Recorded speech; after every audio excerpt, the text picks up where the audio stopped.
नमस्कार दोस्तों, मैं हूं आनंद तिवारी और अगले दिन की शुरुआत हो चुकी है। मैं जयपुर पहुंचा हुआ हूं अपने मम्मी-पापा से मिलने के लिए, उनसे सुख-दुख बाँटने के लिए। अगर आपने पिछला व्लॉग नहीं देखा तो पहले वो देख के आइए, तब आपको समझ में आएगा। आज है 8 दिसंबर 2025। मैं इतनी जल्दी-जल्दी इसलिए आया दिल्ली से क्योंकि पापा को डॉक्टर को दिखाना था। वो हर महीने रेगुलर चेकअप के लिए बुलाता है डॉक्टर, और मैं उसमें कोताही नहीं बरतता। तो पहले आज का एजेंडा है पापा को डॉक्टर के पास दिखाने का। उसके बाद देखते हैं कि आगे का प्लान क्या बनता है, क्योंकि उसके आगे का कोई यहाँ पे जयपुर में प्लान ही नहीं है। तो पहले पापा को दिखाते हैं डॉक्टर को, उसके बाद देखते हैं कि अपने को आगे क्या करना है। चलिए। हम भी इस दर्द को भोग के देखे हुए हैं। उस समय जिस समय इंडियन ऑयल राजस्थान में तेल वाला डिपो में आग लगी थी, अब वही हमारा सामान रहता था पाइपलाइन का। अब उसमें ड्यूटी पड़ता था। 1-2 किलोमीटर भीतर में जाना पड़ता था पैदल। जान निकल जाता था चलते चलते। बहुत दर्द करता था। धीरे धीरे दर्द सब खत्म हो गया। ये जो आजकल जो दर्द चल रहा है ना पापा, ये जो कमर वाला और साटिका और काउडा इक्विना सिंड्रोम, मतलब स्पाइन में एक नर्व होती है जो आपके प्रॉब्लम है, तो ये ना अब सीवियरिटी में सबको हो रही है। देखो, इसमें क्या है कि सीटिंग जॉब जहाँ है, जहाँ एसी लगा हुआ है और रिवॉल्विंग चेयर है, ये सब समस्या है। अब जब तक हम बरौनी में थे, फील्ड में काम करना पड़ता था और थोड़ा चलने फिरने का भी ड्यूटी था। सामान जगह जगह होता था, वहाँ देना पड़ता था लोगों को, तो उसमें कोई प्रॉब्लम वहाँ नहीं हुआ। और यहाँ आने के बाद यंग भी थे ना?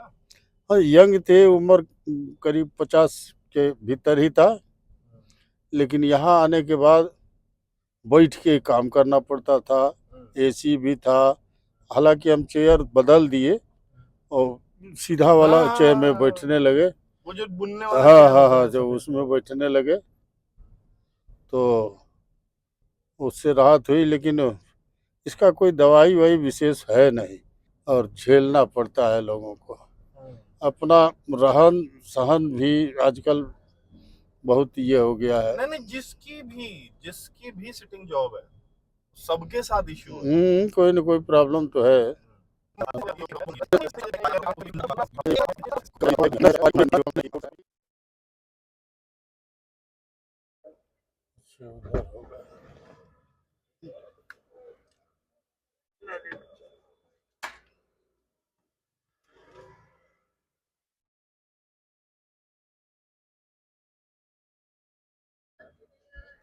बढ़ जाइएगा।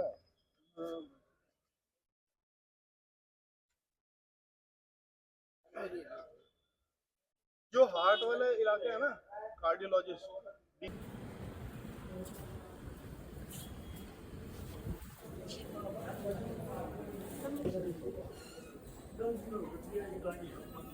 चलिए, चला जाए, दवाई ले लिया जाए। पूछ रहा है कैसे है कैसे है, तो बोलना पड़ता है कि ठीक है।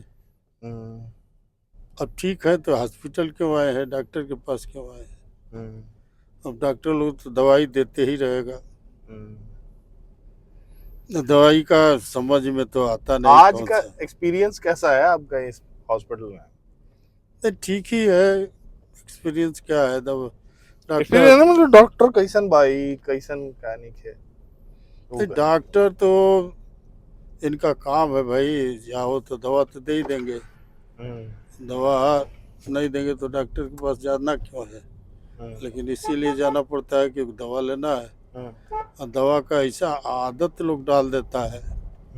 अब समझ में तो नहीं आता था अभी तक कि दवा का कोई इफेक्ट पड़ रहा है। लेकिन जब दवा 2 दिन नहीं खाए तो समझ में आने लगा कि कहाँ पर प्रॉब्लम है। और ये बताया भी आज डॉक्टर कि सूजन, ये दवा नहीं खाइएगा तो सूजन हो जाता है। तो बात सही है, सूजन हो जाता है। सांस का भी है। और जगह जगह कहाँ लगाने को? हो आरों में लेके जाएगा। है ना। कब किस्मत चमक जाएगी कोई जानता नहीं। चलिए।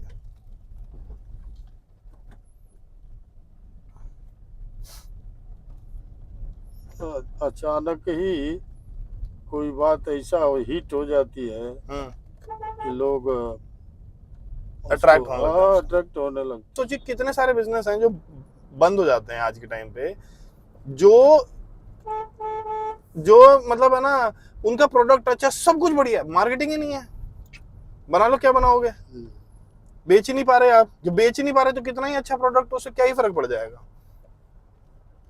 है ना। तो अब मुझे ऐसा लगता है कि सबसे पहले तो पर्सनल ब्रांड बिल्डिंग जरूरी है। जब वो बन जाएगा आपका, फिर धीरे धीरे आप अपना कोई सा भी प्रोडक्ट कुछ भी, और वो भी अच्छी क्वालिटी के अगर बेच रहे हैं तो बिकता है। अब कई लोग क्या कर रहे हैं ना इसी समय यूट्यूब पे ही, कि अपना ब्रांड बनाया, और सिर्फ चूंकि उस बंदे ने ब्रांड बनाया, वो महंगा बेचेंगे। तो महंगा नहीं बिकता है भाई भारत में। आपको समझना पड़ेगा कि आपको इतने बड़े ब्रांड थोड़ी हो गए हो कि भाई मान लीजिए कि कोई एक पर्टिकुलर ब्रांड से 1500-2000 रुपए का एक ना डिजिटल वॉच, जो आजकल मतलब वॉच आ रहे हैं, स्मार्ट वॉचेस, तो वो बेच रहा है 1500, 2000, 2500 में बहुत अच्छा मिल जाएगा। आप शुरू हुए साहब के 7000 का बेचेंगे, जितने क्या ही दे दे रहे हो ऐसा, तो ऐसे काम नहीं करेगा वो। अभी एक मैंने देखा था, तो इसलिए बता रहा हूँ, याद तो गया अपना।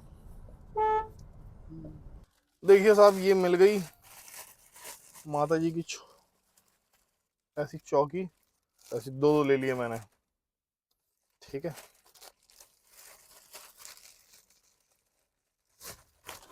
अब इसको रखते हैं पीछे और चलते हैं जल्दी से घर। पिछले बार हम लोग गणेश जी लक्ष्मी जी का चौकी लिए थे, तो अभी माता जी, दुर्गा जी और बजरंग बली, दो दो लोग जमीन पर हैं। अब ये दोनों जो मिल गया इससे, कल आप बैठा दीजिएगा। हाँ, तो बैठ जाएंगे लोग आराम से। इन लोग का भी स्थान बढ़िया हो जाएगा। बढ़िया तो है ही है, लेकिन चलिए एक वो मन में नहीं रह जाए भाई। मेरे मन में बहुत दिनों से मैं इधर आ नहीं पा रहा था।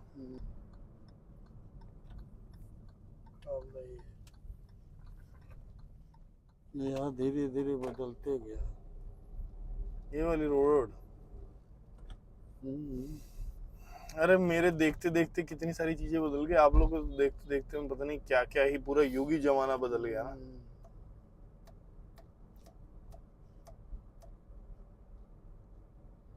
के बीच में लाइन जो दे दिया डिवाइडर, तो पहले ये रोड भी इतनी चौड़ी कहाँ थी, छोटी सी तो रोड थी। चलिए जी, आप लोगों से मिलते हैं अब बाद में, अभी नहीं, बाद में। हाँ जी दोस्तों, तो आपने वीडियो देखा मेरे और पापा की बातचीत, और उनको हॉस्पिटल ले जाना, उनसे कुछ ज्ञान ले रहा था मैं, तो वो आप लोगों ने वीडियो देखा। उस टाइम को बीते हुए 4-5 दिन हो चुके हैं, और मैंने ज़्यादा घर पे आके व्लॉगिंग की नहीं। मैंने बस अपने मम्मी-पापा को ज़्यादा टाइम दिया। एक्चुअली होता क्या है कि जब आप दूर देश में रहते हैं और फिर एक दोबारा से घर पे आते हैं, तो घर वालों से थोड़ा-सा वार्ता कर लीजिएगा, बातचीत कर लीजिएगा, तो उनका भी मन सुकून में आ जाता है। ज़्यादा उनको चाहिए क्या होता है, बस यही तो चाहिए होता है कि आप लोग बातचीत कर लें। तो वही किया है मैंने, बस उसकी थोड़ी-सी झलकियाँ या क्लिप कह लीजिए कि वो आपको दिखाया मैंने, जो मैंने रिकॉर्ड किया था पापा के साथ में हॉस्पिटल जाते वक़्त। होप ये मेरे पापा के साथ मेरी वार्तालाप की वीडियो आप लोगों को पसंद आई हो, एंड अगर पसंद आई हो तो please do subscribe to my channel, and thank you for watching. नमस्कार, बाय-बाय।